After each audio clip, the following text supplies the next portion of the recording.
What happened? Well, I just realized, everybody, apologies that for the past 5 minutes I've been talking about the future of the show, but we can talk about it again now that Father Enoch's here. And I thought I pressed the broadcast button, but I guess I didn't. Oh, so we haven't been talking to anybody, right? No. They've just been waiting for it, but now it's coming on, so that's good. Tell me when. Okay. Yep. Hello, I'm Hiram Alkenic.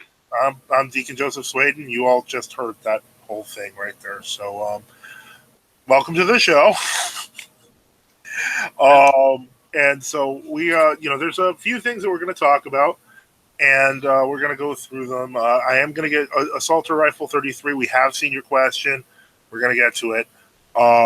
We're also got a question from Hans on the War Zone. We're going to get to that, and we're going to talk a little bit about some changes that are going to be made to the show, to the broadcast, and so on and so forth. So let's get right to it.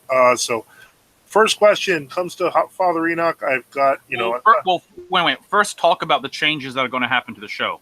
You really want to do that first? Yeah, just get the business out of the way first. I kind of like the business. Okay, fine. One of the things that I've been trying to do over the past few months is start to move apologetics material outside of the Facebook Google paradigm.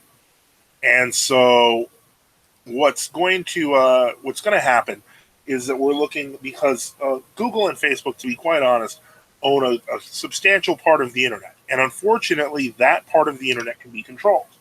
And I remember a few months ago, somebody who works, a World Orthodox guy, but he works in apologetics talking to Muslims, literally was completely deplatformed. His entire profile, everything gone in like a second. And the point is, that's too risky. That guy invested so much time and work in what he did. I've lost websites over 20 years. I've lost a lot of, apologetics material. But one of the things you have to do is you have to maintain some level of portability. And that means that we have to be off of that ecosystem. So in that spirit, I restarted my old apologetics site, Let Us Attend, which has been on and off for the past 20 years. And I will be putting new stuff on this. It's on WordPress. So, if anyone wants to see that, it's letattendapologetics.wordpress.com. So that's one plugin. The other major change is going to be to the show, because we're going to be moving off the YouTube ecosystem. Now, keep in mind, it's going to be gradual, and to be quite honest, you're only noticing it. You'll probably only notice it because we mention it until we make the full move. And that is that we have a plan to move completely off of YouTube. We have a plan to move completely off of Google. 1683 Vienna, I'm just explaining how basically this is kind of the business of the show. We're going to be moving things off of I am anyway, the Google and Facebook paradigm. Father Enoch is supportive on this. Effectively, what we will be doing is we'll be moving the live show with a long-term goal of getting it off Google, moving even the stuff we talk about on the Apologetics, Warzone, etc., to more private websites. Not private, but websites that aren't owned by Mark Zuckerberg and therefore can't just eliminate us off the internet. So these are, just basic precautionary steps that everyone should really take with their data, and that's why I'm doing it.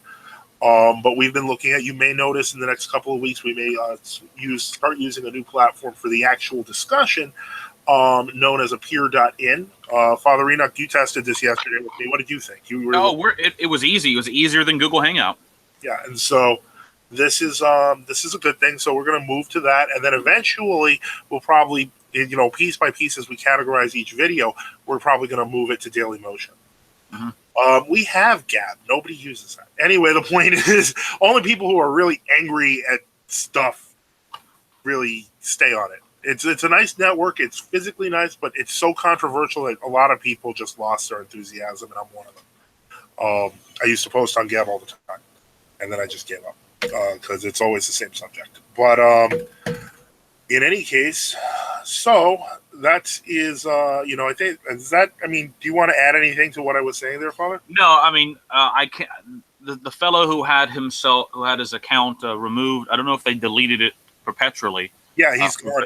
He's eliminated. Who was basically engaged in apologetics against Islam. Yeah. And polite. He was very polite. Yeah, and what happened is enough Muslims simply complained that he's insulting Islam because he's arguing against Islam. And they got rid of him. And then the same thing has happened. I've had posts moderated a few times because of things I was posting that were being said by Orthodox saints. And what happened is there'd be somebody who didn't like it, and they complain, and then the Facebook, I don't know, Health and Safety Commission, I don't know what they're called it, would say, oh, that's offensive, and all this other stuff.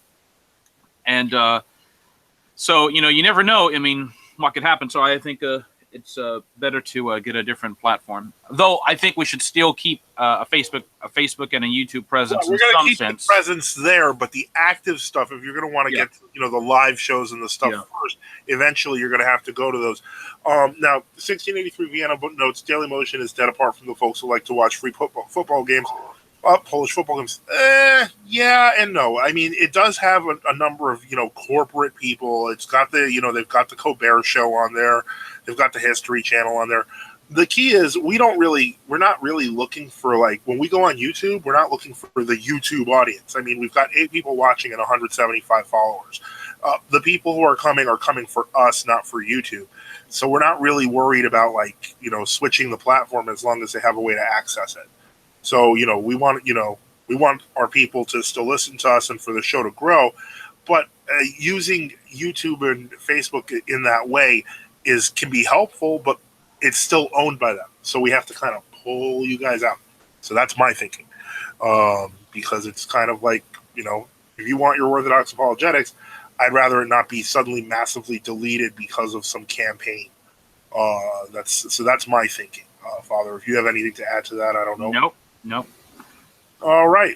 So we're going to, in between names, we did see this, your question, but we have a couple of backup questions. One from Hans Zimmerman on the War Zone and one from Assaulter Rifle 33. So we're going to start with that one. Hans wrote, okay, so Cyprianism wasn't really addressed. I know that it's now defunct, but as it's supposed to have been heretical pertaining its ecclesiology, and the SIR had Sfig Menu and the Romanian and Bulgarian OCs under it, I think it is significant. I'm also personally interested in it since I'm not quite sure about ecclesiology and orthodoxy. So, Hiram Monkinik, if you'd like to talk about that, specifically what constitutes the heresy of Cyprianism, I would appreciate it. Cyprianism is generally the set of theories or positions that are ascribed to or have been taught by a man named Bishop or Metropolitan Cyprian Katsumbos of Oropos in Philly. He died in 2006, I believe. 2007, 2008 or 9. And it essentially states that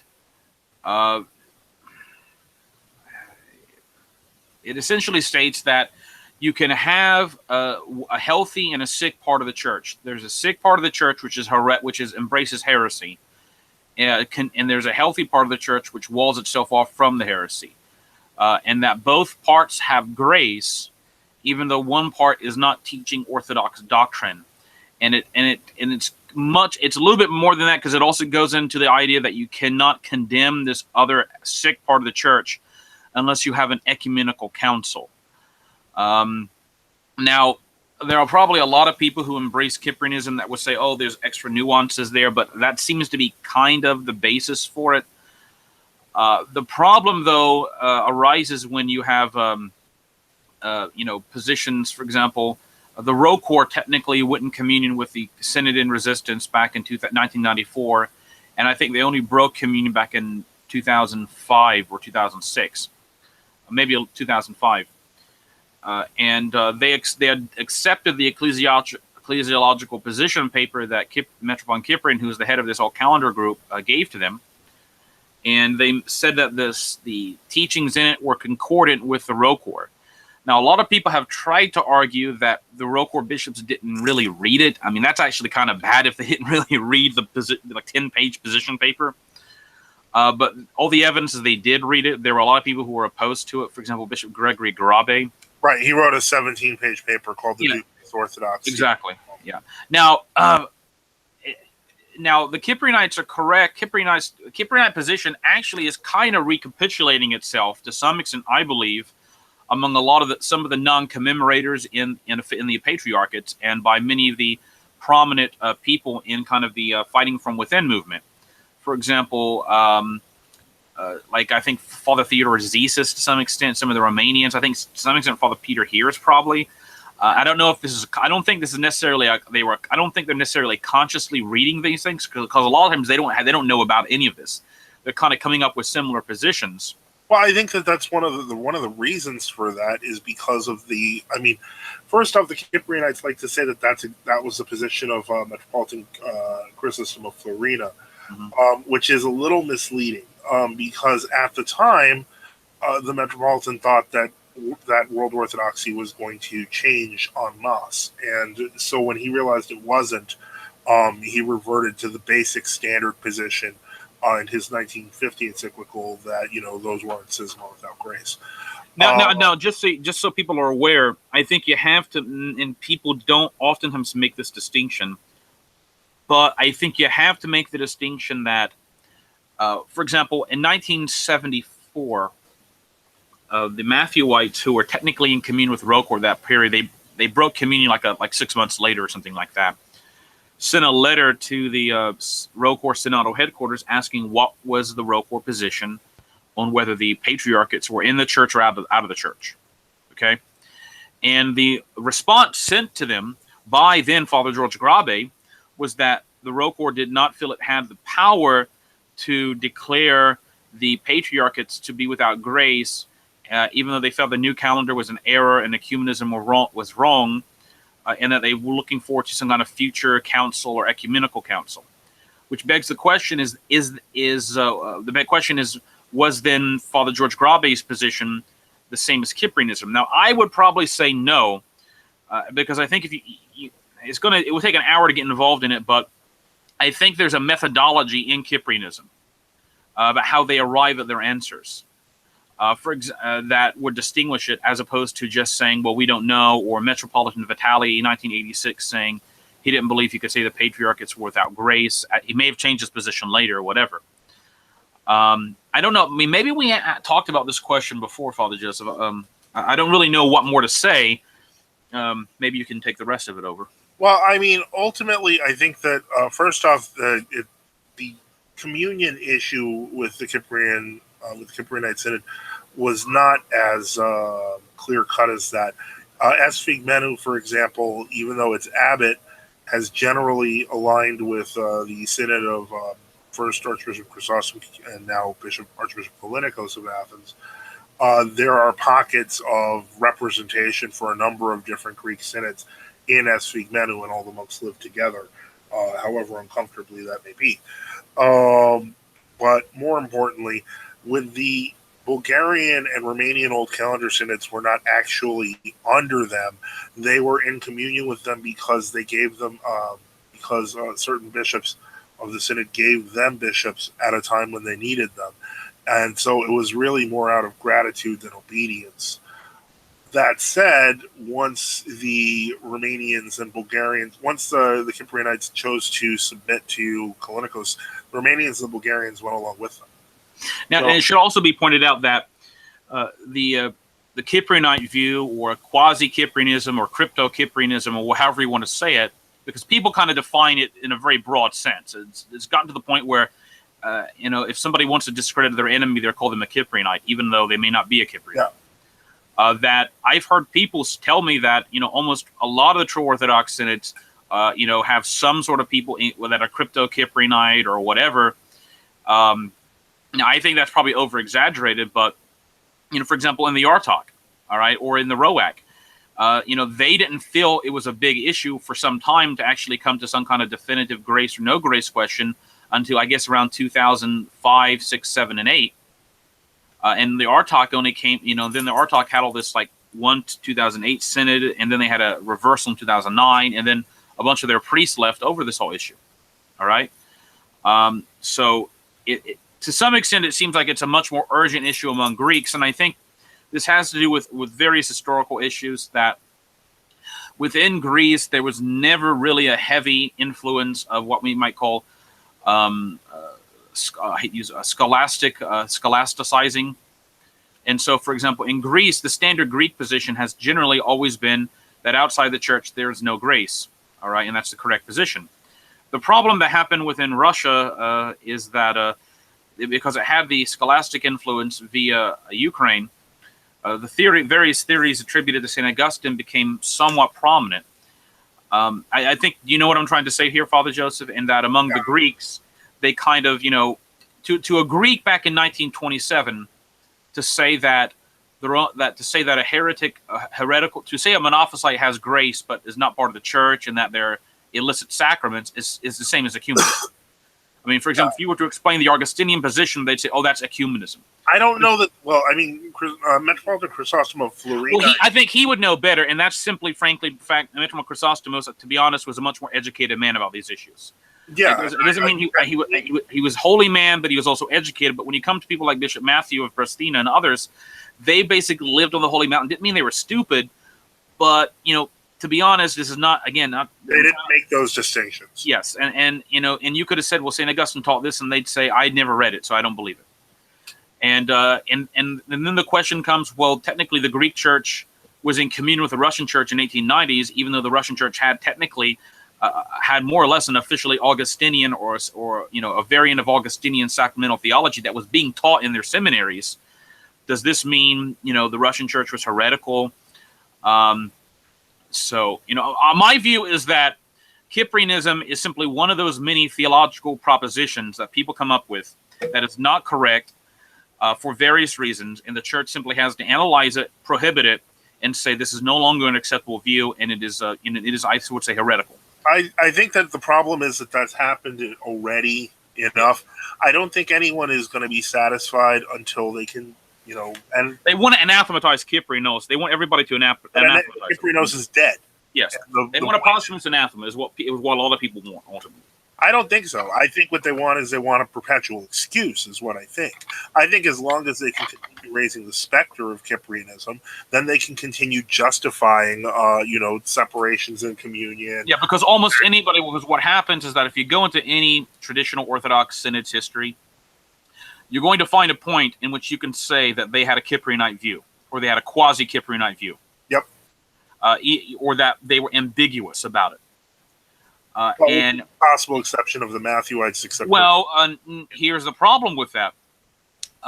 You can read, for example, various books written by well-known Matthewites in America. For example, the one Matthewite priest in Arizona whose name escapes me, Father Stephen Fraser. Yes, and he wrote an interesting book where he talks about in the book saying that we can't. He says something like, if Church A is Orthodox and Church B is Orthodox, but Church B is in communion with Church C, which is Orthodox, and Church C is in communion with Church D, which is not Orthodox or has gone into a heresy, then does that mean Church A is not Orthodox? And he kind of says yes, but then he kind of says, well, we've never made a statement saying the Moscow Patriarchate is heretical, but we have to effectively treat them as such, even though we've never said that.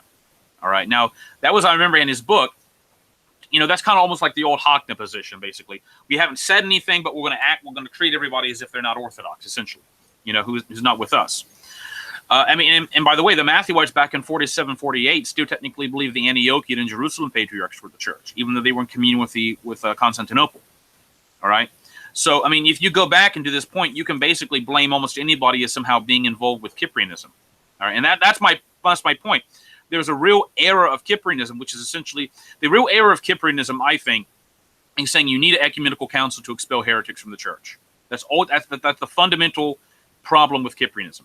You have to have an ecumenical council to expel heretics from the church. Yeah. And the truth is you don't need an ecumenical council to expel heretics from the church because local councils small councils that are not ecumenical can expel heretics from the church. Or they can lay an anathema and separate and say, even if they don't want to declare them, they can eventually say, we're not going to treat you as the church. And then they can go to another step and saying, we cannot accept you definitively as not the church. Because my point is that when you get into the grace question, and that's an important question, you end up making statements like, well, Rocor didn't, had a positive grace view of the patriarchates in the 80s, therefore they're not the church. The Matthew White said the same thing of the Antiochians in 47, therefore they're not the church. And then eventually, nobody's the church. Exactly. And that's how ridiculous it looks. And I think that was as much as people criticize Chrysostomus of Florina, I think he kind of saw a lot of these problems that were going to happen. And which is, why kind of people, made all these negative remarks about him. But I think he actually, he knew a lot. He knew a lot more than what people. He knew a lot more about the history of the church than simply everyone else. Not everyone else, but then a lot of other people. I mean, it's a very complex issue, and I think it does in fact go back into church history, because a lot of times people say, well, the Seventh Ecumenical Council expelled the iconoclasts from the church, and the problem is that that's not true, because technically, the Church of Rome, the Orthodox Church of Rome, held two councils, and one in 729 and one in 731, in which they anathematized iconoclasm. And there's a debate about whether the 729 and the 731 council was when Rome officially counted Constantinople as outside the church. But I can tell you by 731 and 732, Antioch, Jerusalem, and Alexandria had all broken communion also with Constantinople. And when Patriarch Paul IV in 785 was elected, he was formerly an iconoclast, but he came to the realization iconoclasm was heretical, and he rejected it with his other followers. And he wrote a letter to the East Roman Senate and the imperial government saying, look, we've rejected iconoclasm, but we're in schism from the church still. We're not part of the church. And we haven't been, he said, for 50 years, which means basically since the early 730s. And that was why the whole Seventh Ecumenical Council was arranged, was basically to bring Constantinople. Yeah. And when and what happened at the council was that all the bishops were saying, we profess and we wish to be united with the Catholic Church. That is what we call the Orthodox Church. And they said we were in schism and heresy. And at the council, there was even this big discussion because of a lot of the monks who had, remember, there were a lot of what we call the monks of the Studium and not the Studium, but kind of the predecessor of St. Theodore Studii and those types of monks who had always remained loyal to Orthodoxy, even though they had either little or no bishops that were giving them ministrations. And they basically demanded at the council that Patriarch Tarisius and the Byzantine bishops had to all be reordained and re-chrismated and rebaptized, because they said they had been baptized or chrismated or ordained by heretics who had in turn been ordained by heretics since 4 or 5. I mean, you would have had to go back 4 or 5 lines of consecrations to reach an Orthodox bishop by that point, if you know what I mean. And what happened is that at the council, it was decided that, in union with the other patriarchates, that even though that could have been demanded, it historically has not been demanded. You don't have to demand the reordination of people coming from heretics, because the monks were saying, well, they don't have apostolic succession because they're ordained by heretics. And that's true in the extreme theological sense of, if you don't have the interior consecrating grace of the sacraments, it doesn't matter even if you have what's called historic line of succession. You don't have apostolic succession, all right? But it was determined that if they profess the Orthodox faith and they're received by profession of faith, then that empty shell that's been carried on since they went into heresy and schism is filled with grace, all right? But the point is that even bringing that argument up, they were dealing with people that were considered to be outside the church, if you know what I mean. Yeah. All right? And, so people bring up these councils as if they're evidence of the Cyprianite view that you need an ecumenical council to kick people outside the church, and it's just not accurate. Canon 15 of the First Second Synod, which was been gone over numerous times. Yeah, and we don't need that. And you need to read. Anyway, my point is that it's just a complicated issue. I don't think anybody should believe Cyprianism today. I don't think anybody really does, except I think perhaps from some people in Australia and a few people in Russia, and maybe a few other people. But it's just such a minority position within the traditional so-called the old calendarism, which is true orthodoxy. And the only people I see who are kind of recapitulating the view are basically kind of people going through in the fighting from within stages in the official patriarchates, because probably psychologically, and I don't mean to be a psychoanalyst here because I don't like all that Freudian stuff, because it kind of provides a way of criticizing ecumenism as a heresy, but without taking the implications of what it means to accuse somebody of being a heretic, if you know what I mean. Yeah. And I think it's going to take some time for people to, simply, I think, grow out of the view. Anyway, that's all I have to say on the matter, because it's been talked out to death. You can probably find 35, 50, 100 articles on this whole issue if you start searching Cyprianism on the internet. You're going to find them everywhere. So I would suggest people, if you want to do have a big research project on that, go ahead and do it. But there's not much more I can say. Okay. Now I want to go back to a question Assault Rifle 33 has asked a couple of times, which we did not get to. Can you please answer the question of St. John Theologian's resurrection and assumption, and to tell which father is right when two of them say different things? Thank you. St. John, the theologian, I would say that that's probably simply, I hate to use the word, like kind of a theological opinion. I don't think you can be excommunicated or deposed as a priest if you believe St. John the Apostle wasn't resurrected and assumed into heaven. I've certainly never seen it raised to anything like a level of dogma. I was looking at the Eastern text for the Feast of St. John, and there really is no explicit reference in the liturgical text to St. John being assumed, resurrected and assumed. There's one text that's like, there's one text, I believe, one Kontakion or Troparion or something, that says something like he now reigns with Christ in heaven, but that can be interpreted as his soul.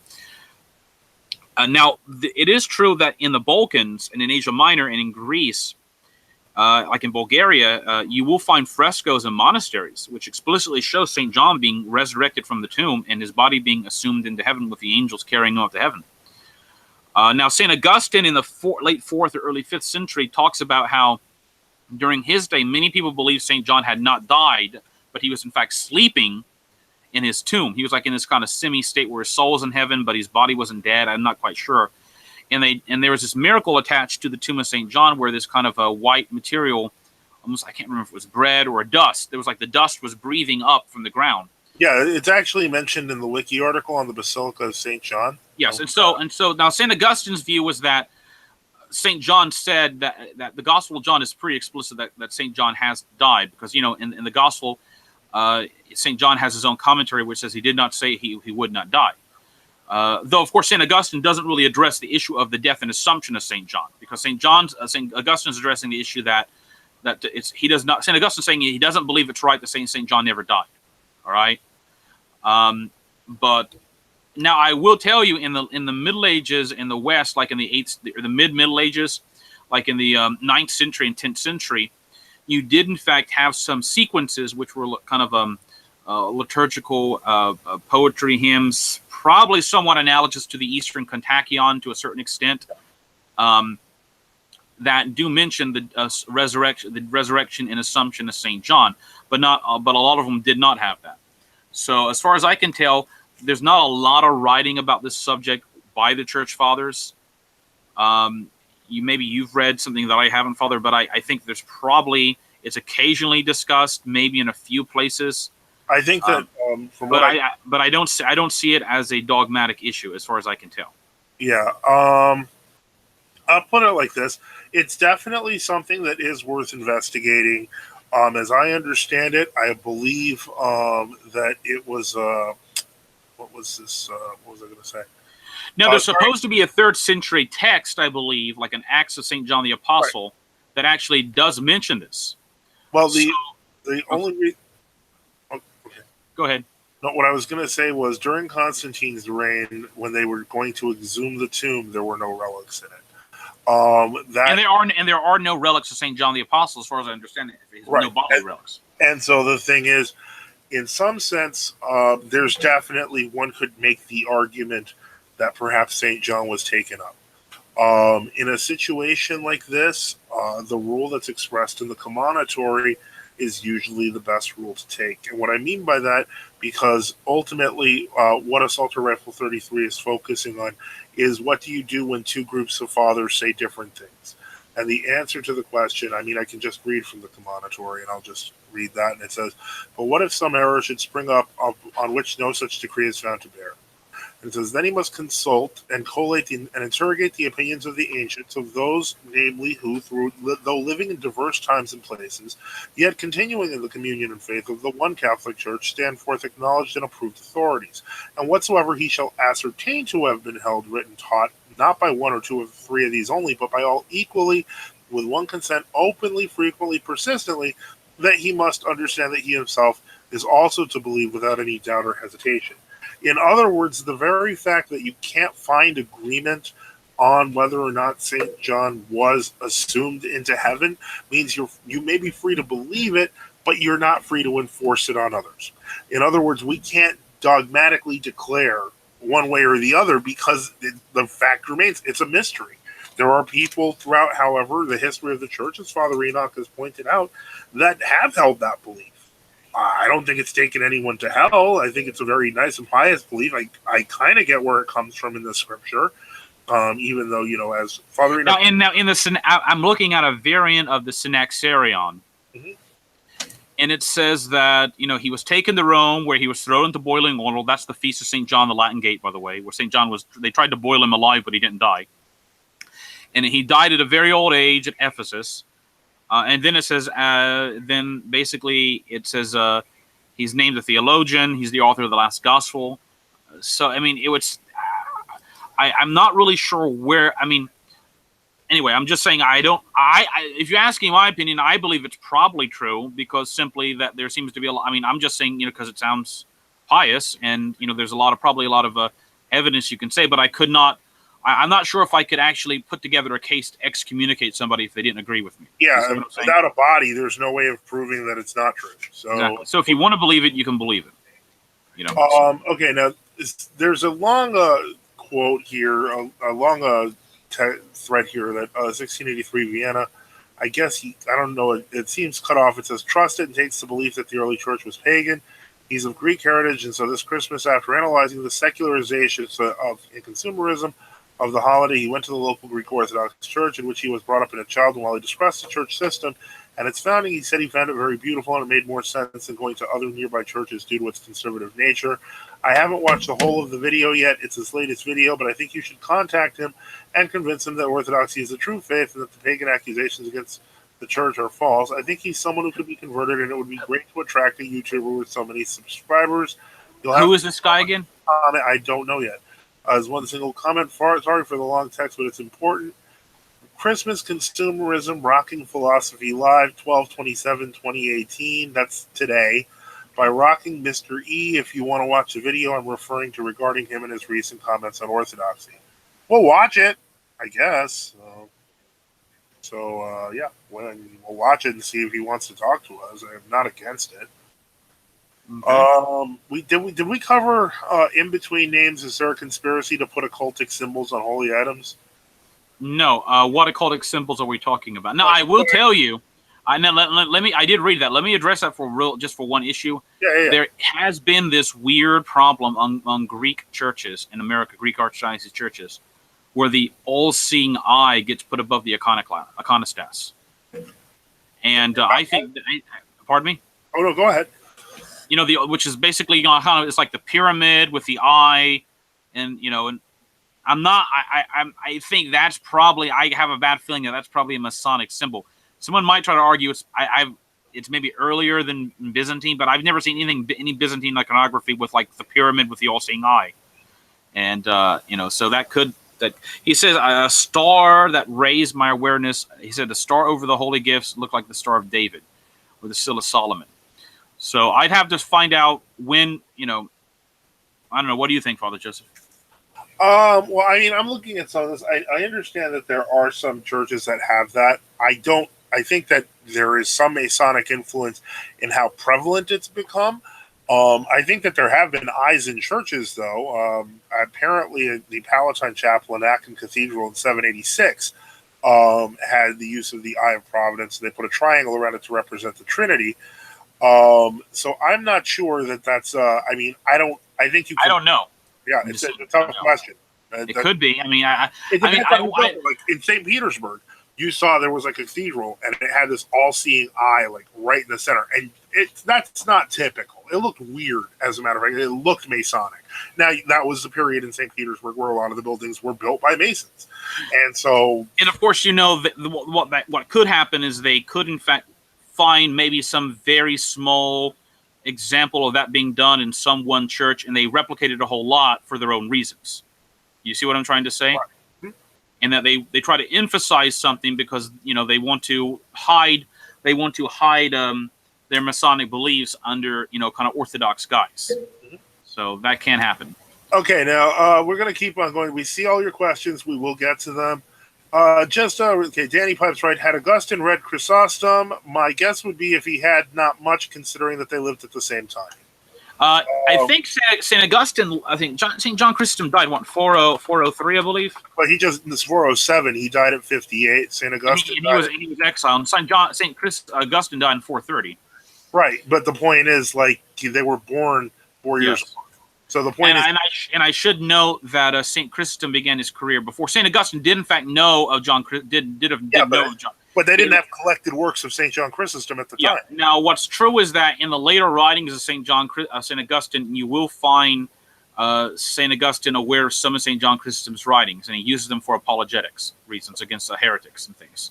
But that didn't mean he was aware of the large corpus of it, because you got to remember, you're talking about the equivalent of probably a few thousand pages, or 5,000 or 6,000. I mean, of pages of works having to be translated into Latin. And St. Augustine didn't really learn Greek that well until his later years, and he kind of had a basic knowledge of it at best. So he probably couldn't have read a lot of it.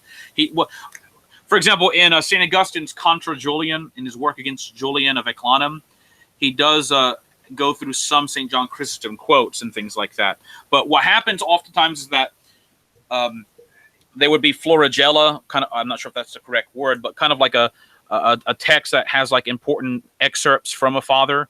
Yeah, that would be florigella. Yeah, and he may have had access to that, but not much. But I don't know how much of St. Chrysostom would be in there, is my point. Because how much of St. Chrysostom was translated into Latin by 430 is the question. Yeah, no idea. And so it's a tough question. I would say that probably much less than most of us. And that's not putting ourselves up. It's just the reality is he lived in that time period and we don't. Okay. Okay. Assault Rifle asks, okay, thanks. Did the prophets Enoch and Elias go to heaven, or did they go to Abraham's bosom without death and await Christ's harrowing of hell? Hold on, let me look at the question. I'm trying to. Okay. They went to paradise. According to the Book of Wisdom in the Old Testament, they were translated to paradise, and they're waiting there. Abraham's bosom is basically where the souls of the righteous go after death, the disembodied souls of the righteous. Abraham, according to the Book of Wisdom, which is Wisdom of Solomon, I believe, prophets Enoch and Elias are alive in body and soul, and they're waiting. God has preserved them somewhere. Some people, I think some fathers, maybe St. Ephraim the Syrian, says they're like in the... So there's this theory among some of the fathers, like St. Ephraim the Syrian, that the paradise, like the Garden of Eden, was actually kind of taken up from Earth physically in some incomprehensible way, and that it exists in some other realm, and that they kind of were translated to the garden there, and that they're waiting there. But they didn't go to Abraham's bosom because they're alive. They're still alive, physically alive. So they will return and die physically, but that hasn't happened yet. Okay, now let me see here. Okay, we got a whole bunch of questions from a Tinius or Tingus Z. I'm just going to go through them real fast because there's like 10 questions here. All right. The first one is, what is the fast? The fast is a practice in the church where we don't eat. It's coupled with abstinence from meats, certain types of flesh foods. I'm going to put a link there to start. That's the typical Eastern Rite fast, and that refers to the foods. But the fast itself is usually a period between, waking time and noon, or the ninth hour, till sundown in monasteries, where that's not totally practiced anymore, but that's the actual fast where you don't eat. And then abstinence is foods you abstain from the fasting days. Like, you can't eat meat, but you can still eat a lot. You shouldn't eat a lot to begin with. That's gluttony. Second off, you're limited in how much you can eat because the fast is actually about fasting. You're referring to abstinence. And then, let me see here. Why would you bring up the all-seeing eye in a Christian video chat? Because somebody asked about it. And then we got some new questions here, and I'll just finish. Tinus' questions are: and are aliens demons if God did not want to create them? God created everything, including the demons who fell on of their own volition, and most visions of aliens are probably demons. So let's get those are done. Let's get to, let me see here. There may be some questions we missed. No, there are. Chad Russian Bot asks, what do you think of William Lane Craig? Well, first off, he's a Protestant, evangelical Protestant. He's gotten in he has a lot of problems because he adopts what he calls he has a kind of a neo-Apollinarian Christology. He actually states that he doesn't believe Christ's human soul was really a human soul. Oh, now what he's most well known for is basically debating with atheists. That's his main thing. And I believe he uses like versions of the Kalam cosmological argument. Yeah, and you can find the cosmological argument goes back like at least probably to Aristotle. St. John Chrysostom uses a variant of it. It's basically the argument from change. So now there are some people I know who do not like making arguments for the existence of God and believe that apologetics shouldn't try to engage in the cosmological or teleological argument. I don't buy that because St. John Damascene did in fact make those arguments. Yeah, there's nothing wrong with those. Yeah, and the reason, however, the reason St. John Damascene in his exact exposition didn't make like 40 pages of it has to do with the fact that he was basically debating with there were no atheists. He wasn't debating with atheists. So there were no atheists, or at least they weren't open about it in the 750s. Yeah, it was not. But about William Lane Craig, you could probably find everything he says. You can find in any other type of Protestant, kind of anybody else who's arguing a theistic point of view that there is a creator God who created the universe. So he probably makes some very good points. I've listened to some stuff, and he actually has some interesting, good arguments. However, the problem is that he continuously argues, and this is he's gotten worse over time, by the way, where he starts to believe things like God, when he created the universe, God now exists in time.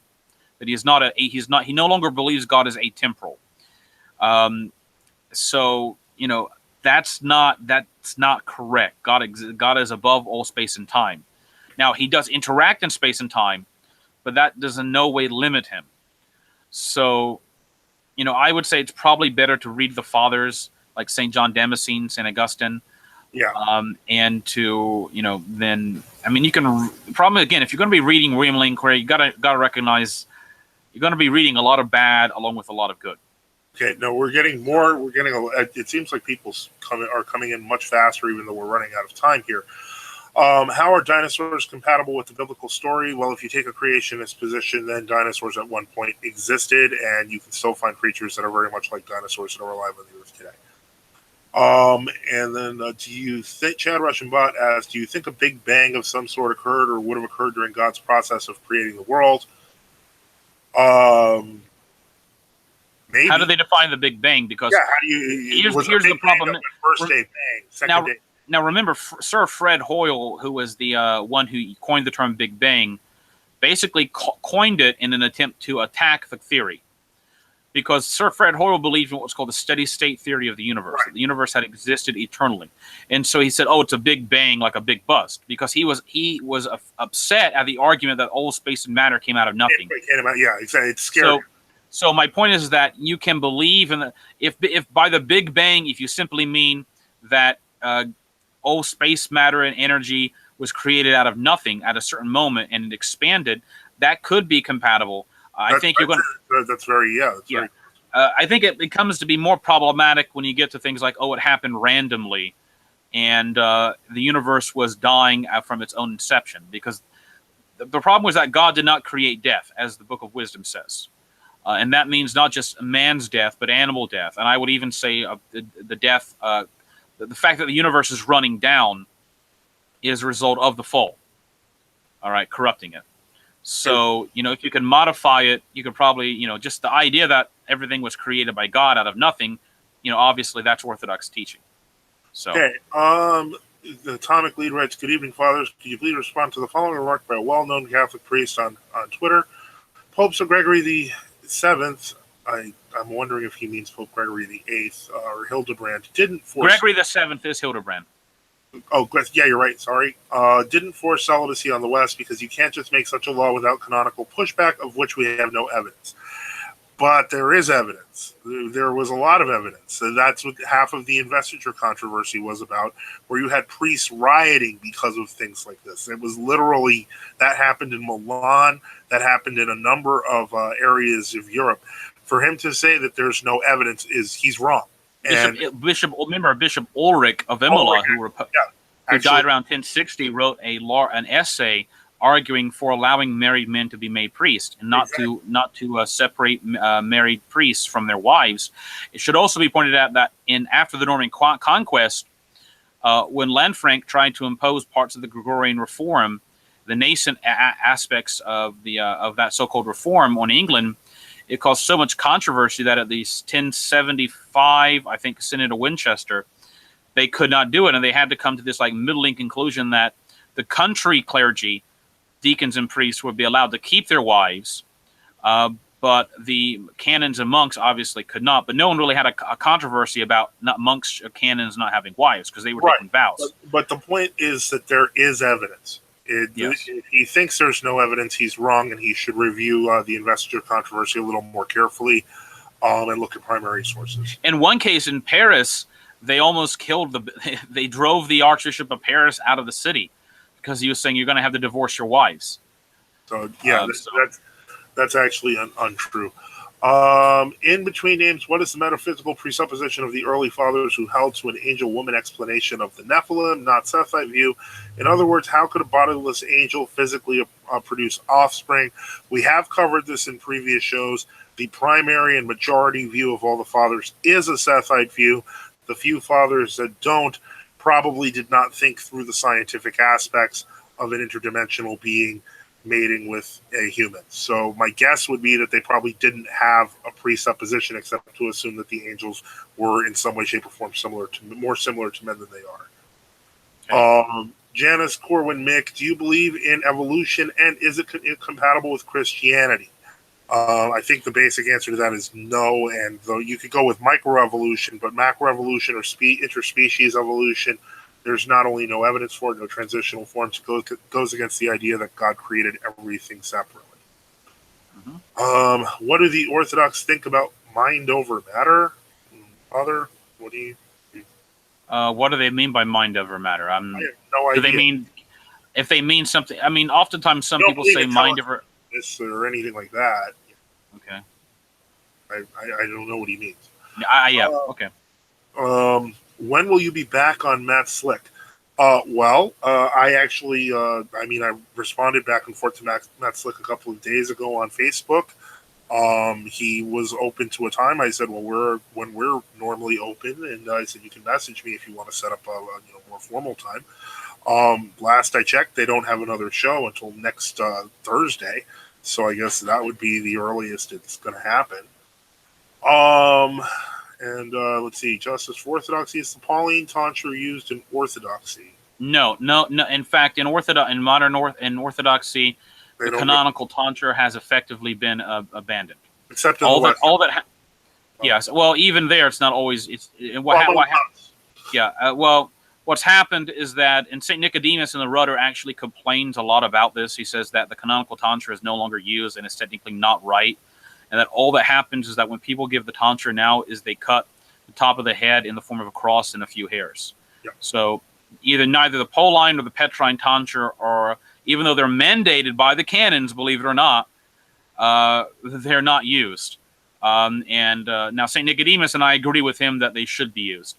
But they're not used. It's fallen into abeyance, and that's my opinion is that it's something that should come back because it's actually mandated in the canons. But try to convince a lot of people to do it. That's going to be a different issue. And for those who are new and asking questions, this is a 1-hour show, so we're actually in the last 7 minutes. Okay, so let me see here. Then, hello, is it true that the Orthodox Church believes in prima scriptura? I don't know precisely what you mean by that. We believe in the church's teaching first, not the scripture first. The scripture has to be prima scriptura. They mean that I think it's the view, not the sola scriptura view, but the view is that when we're establishing a dogmatic teaching, nothing can contradict the scripture.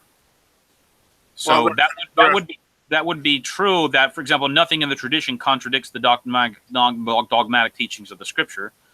But I think some people, like you said, Father, would argue that are you approaching it from the wrong angle? Yeah, because you're approaching it not from the angle of the church, using the scriptures as a guide within the church, but approaching it from the scripture being the criterion of faith, and that's not how the church does things. Though again, we would still say that nothing disagrees with the scriptures, but that's because there are books.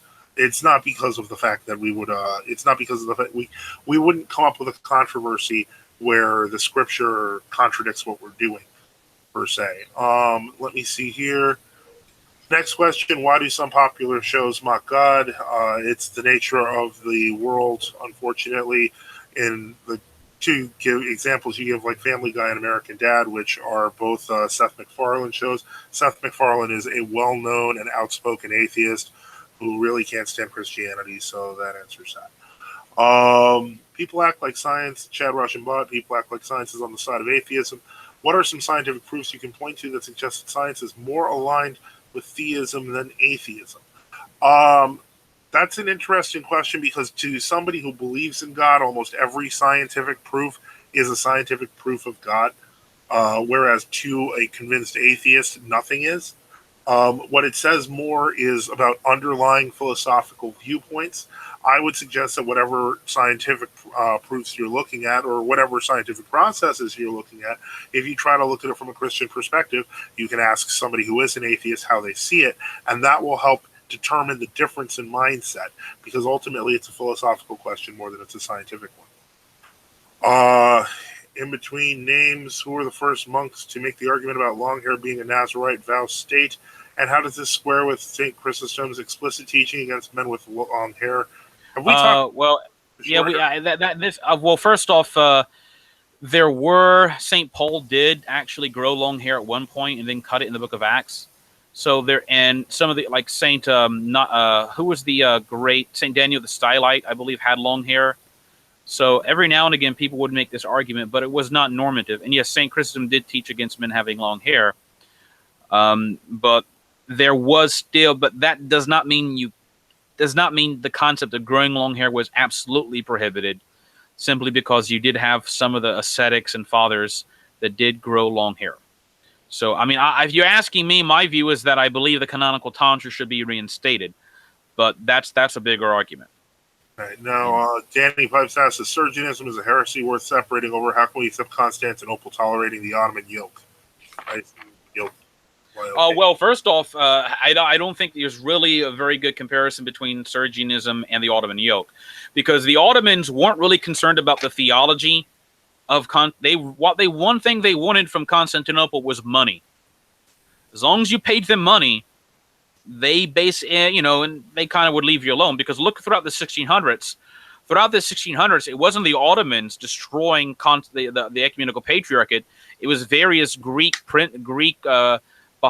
bishops trying to assassinate each other and paying the Ottoman government to depose the patriarch so they could get made patriarch. Yeah. So, I mean, the Ottomans did not. Different situation. Yeah, I mean, it's the difference between dealing with kind of like a barbarian horde that takes over your country and just wants you to pay them, like the Mongols who want you to pay them money, as opposed to the Inquisition, which wants to take over your religion. Basically. In between names that didn't think it through, or Los Angeles Nephilim, I don't think this is a very good answer.